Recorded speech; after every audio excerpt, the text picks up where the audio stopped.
We're here with Dan Jurgens. Dan, what can you tell us about the new Convergence? What your part in the new Convergence storyline?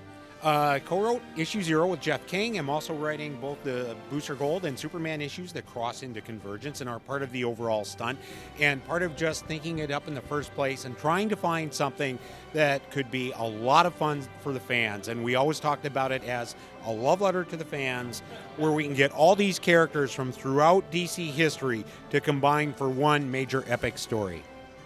Now, it's got to be one of the big promo images that's circulating right now promoting Convergence is actually the iconic image of Lois and Superman in their death repose, which was a huge part of what you contributed to the original DC storyline. Are you excited to be able to bring some of that back to the new continuity and introduce new fans to some of the older elements? Oh yeah, by all means. And as part of that scene, which was drawn incredibly by Ethan Van Sciver, it was the idea of, if we are presenting these different ideas of Superman as we have seen him throughout publishing history, where we have seen Superman die other times, and combining it all into one great shot, I think that lets the readers know that all things are possible with this story.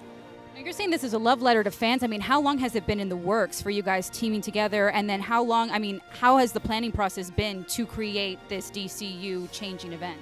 I think we first started talking about this seriously about a year ago in March of 2014, and this whole idea of taking all of these characters and all the versions of them that we have seen in all this history, and we started building it in the Future's End series, where we saw Brainiac and the idea that there was one overall Brainiac in charge of all these other Brainiacs we have ever seen. Any Brainiac you've ever seen really existed and really was up to these crazy things without even knowing it. So it all comes together now in Convergence.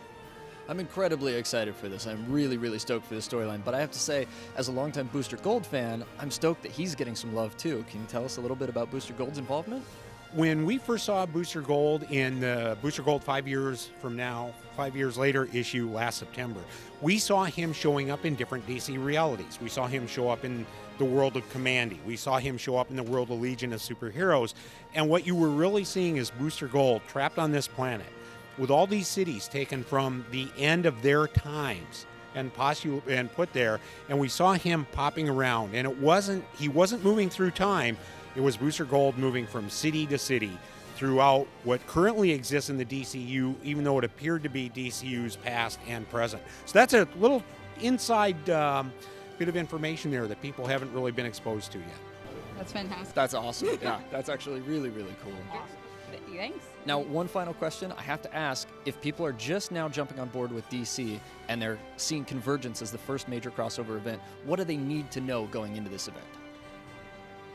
Trying to phrase this properly, they don't need to know anything. Basically, what we're going to do in each and every issue, Convergence itself, we've already seen some of this in Convergence number 0, gives you some background information from the DC universe, right?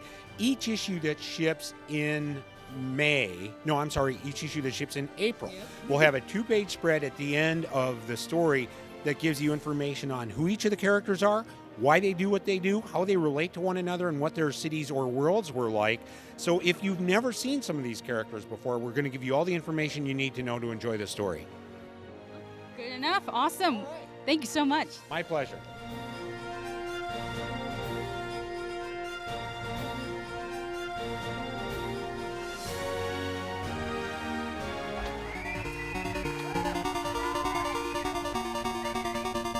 Twin Galaxies.